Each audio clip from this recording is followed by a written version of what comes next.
Hello everyone, वाटिका limited और इस infrastructure ने अपने एससीओज लॉन्च किए हैं सेक्टर 82A के अंदर, जो कि नेशनल हाईवे के बिल्कुल ऊपर ही है। और दोनों कंपनियों ने कमर्शियल प्लॉट्स, यानी कि जिसको हम एससीओ भी बोलते हैं, वो लैंड आइडेंटिफाई कर लिया है जहां पर वो लेके आने वाले हैं। इस वीडियो के अंदर मैं आपको उसके प्राइसिंग बताने वाला हूँ, उसके अप्रॉक्स साइजेस बताने वाला हूँ और साथ में उसका लैंड भी विजिट कराने वाला हूँ। सामने बिल्कुल NH8 है और NH8 से ये एक्सेस हो रही है वाटिका लिमिटेड की। जब आप वाटिका लिमिटेड में एक्सेस करते हैं तो लेफ़्ट साइड पे आता है सेक्टर 82A और राइट साइड पे है सेक्टर 83। तो लेफ़्ट साइड में अगर हम बात करें तो आपको इस तरह से NH8 के साथ में कुछ लैंड होती है, वो होता है ग्रीन बेल्ट के बाद होता है 24 मीटर वाइड रोड और उसके बाद होता है कमर्शियल बेल्ट। यहाँ पर 300 मीटर डेप्थ तक कमर्शियल बेल्ट है, उसके बाद रेजिडेंशियल एरिया शुरू होता है। ये जो आप रोड देख रहे हैं 24 मीटर वाइड रोड है, जो कि अभी बनने भी लग रहा है। ये रोड ग्रीन बेल्ट को और कमर्शियल बेल्ट को डिवाइड करता है। इसी रोड पर ही आगे जाके बिल्कुल सामने उस तरफ ओरिस कंपनी का लैंड है, जहाँ पर वो अपने एससीओ लेके आई है। और जस्ट उसके साथ में ही उस तरफ वाटिका कंपनी के एससीओज हैं।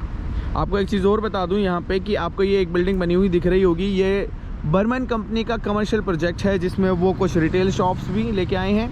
ऊपर इनका स्टूडियो अपार्टमेंट भी है। ये प्रॉपर्टी बना के ऑलमोस्ट कंप्लीट कर दी है। उसके बाद ये एक कमर्शियल बेल्ट ये प्रॉपर्टी है, अभी तक आइडेंटिफाई नहीं हो पाया है कि वो लोग क्या कर रहे हैं। पर उधर और इस कंपनी का लैंड है और उसके उस तरफ वाटिका कंपनी का लैंड है। उनका एक्सेस मेन NH8 से भी होगा, वो भी मैं आपको दिखाता हूँ। और यहाँ पर इस रोड से एक्सेस करके इस रोड से भी होगा, 24 मीटर वाइड रोड से।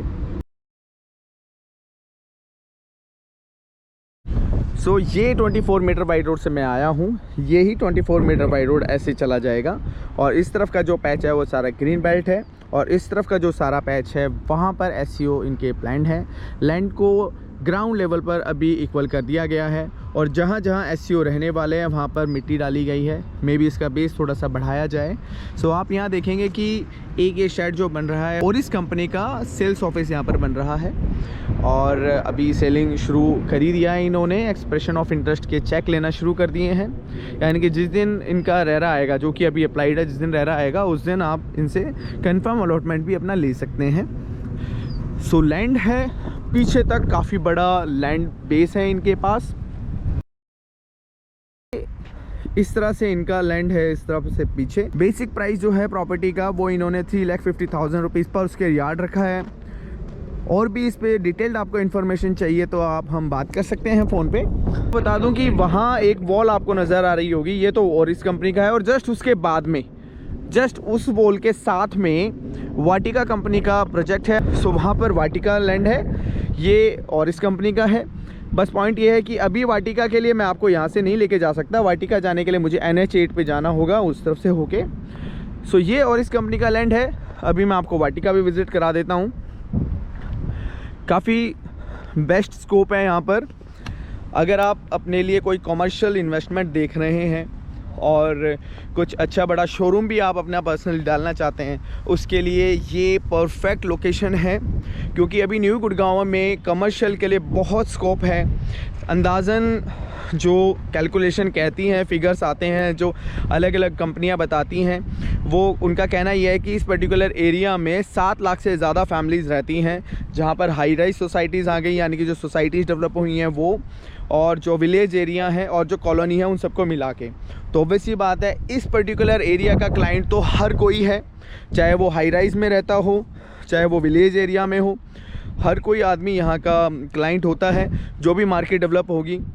और कमर्शियल में तो बहुत स्कोप है। अभी ब्रांड भी बहुत अच्छे नहीं आए हैं, बहुत ज़्यादा ब्रांड भी न्यू गुड़गांव में एंटर नहीं हुए हैं, तो उनके लिए भी बहुत ज़्यादा स्कोप है।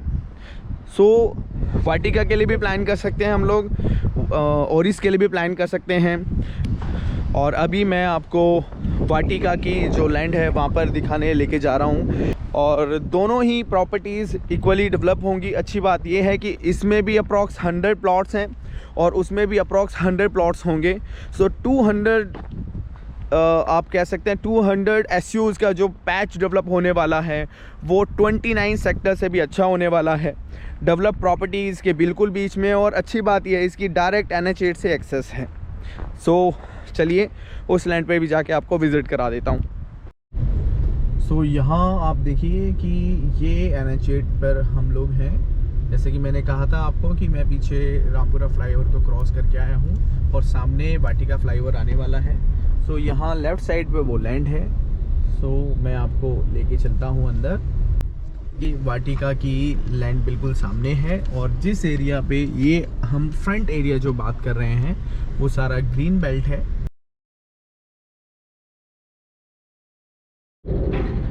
सो यहाँ हम लोग आ गए हैं वाटिका क्रॉस ओवर पर, जो कि तकरीबन 97 SEO हैं, जिसमें ये सारा जो आप लैंड देख रहे हैं प्लेन जो लैंड है वो सारा वाटिका क्रॉस ओवर का ही लैंड है। और यहाँ लेफ़्ट साइड पे एक अलग प्रॉपर्टी है, दूसरी कमर्शियल प्रॉपर्टी है, वो इंडिविजुअल कोई प्रॉपर्टी बना रहे हैं। सो ये सारा लैंड है जिसका एक्सेस मेन NH8 से भी होना है। और जहाँ और इसमें हम लोग गए थे 24 मीटर वाइड रोड से, वही रोड ऐसे एक्सटेंड होना है फ्यूचर में। और यहाँ से भी एक्सेस होगा, NH8 से भी एक्सेस होगा। और ये जो आप लैंड देख रहे हैं पीछे फ्लैग जो लग रहे हैं वो और इस कंपनी का लैंड है, जहाँ मैं आपको उधर खड़े होकर बता रहा था कि इस वॉल के इस तरफ वाटिका का है। सो ये वॉल शेयर कर रहे हैं यहाँ पर। साथ में बता दूँ ये बैक साइड का जो 24 मीटर वाइड रोड से एक्सेस है, यानी कि ये प्राइमस है पूरा उस तरफ। प्राइमस का एक और दूसरा एक्सेस बनना है जो कि टाउन स्क्वायर से पहले एक रास्ता निकल कर 24 मीटर वाइड रोड पे इधर आएगा और इस भी उधर से एक्सेस करेगा। और इसके प्रोजेक्ट का और वाटिका क्रॉस ओवर का भी यहाँ से एक्सेस होगा उसी 24 मीटर वाइड रोड से। ये बर्मन की प्रॉपर्टी आ गई है, उधर वो टाउन स्क्वायर है और ये पूरा प्राइमस है। सो ये दोनों प्रोजेक्ट हो जाते हैं। अप्रॉक्स 100 SEOs का प्रोजेक्ट ये है और मोर देन 100 SEOs का प्रोजेक्ट वो है। सो दोनों मिला के अगर बात करें तो 200+ SEOs इनके पास हो जाते हैं कंबाइनली। सो एक अच्छा डेवलपमेंट होगा, साथ में 1-2 कमर्शियल प्रॉपर्टीज़ और बन रही है। और आपको बताऊं ये पूरा 300 मीटर का कमर्शियल बेल्ट है, इसमें सिर्फ कमर्शियल प्रॉपर्टीज़ ही आएंगी। और वैसे तो लैंड तो सारा सब कुछ इन लोगों ने कवर कर लिया है, दूसरा किसी के लिए कोई स्कोप रहता नहीं है। SEOs के अंदर पैसे डालने का, आपको इन्वेस्टमेंट करने का बेनिफिट ये होता है कि आप उसमें बेसमेंट बना सकते हैं, ग्राउंड और 4 स्टोरी, प्लस में टेरेस भी यूज़ है। और बहुत जल्दी गवर्नमेंट भी आपको अलाउ कर देगी पर फ्लोर रजिस्ट्री कराने के लिए, यानी कि आपने 4 स्टोरी बिल्डिंग बनाई SEO में और आप चाहें उसको तो फ्लोर वाइज रजिस्ट्री करा सकते हैं, यानी कि सेल कर सकते हैं। अच्छा रिटर्न भी आपको मिलेगा अगर आप एक कैलकुलेशन लगाते हैं कि प्रॉपर्टी पूरी बनाने के बाद कि आपने कितना पैसा वहाँ इन्वेस्ट किया। और अगर मिनिमम 80 रुपीज़ पर स्क्वायर फीट की भी कैलकुलेशन लगाई जाए कि जो एरिया आपने डेवलप किया है अगर वो 80 रुपीज़ पर स्क्वायर फीट पे, इवन कारपेट एरिया पे भी रेंट पे चली जाती है, तो भी आपको 8 to 9% की रिटर्न मिलती है। सो एक अच्छा रिटर्न का स्कोप है यहाँ पर। लोकेशन आप विज़िट कर सकते हैं, आप हमें दिए हुए नंबर पे कांटेक्ट कर सकते हैं और आप चाहें तो हमें मेल भी लिख सकते हैं ताकि हम आपको मेल पे डिटेल इन्फॉर्मेशन भी शेयर कर सकते हैं। सो आज की वीडियो में रिगार्ड SEO तो इतना ही। मिलूँगा आपसे नई वीडियो में नई इन्फॉर्मेशन के साथ। जय हिंद, जय भारत।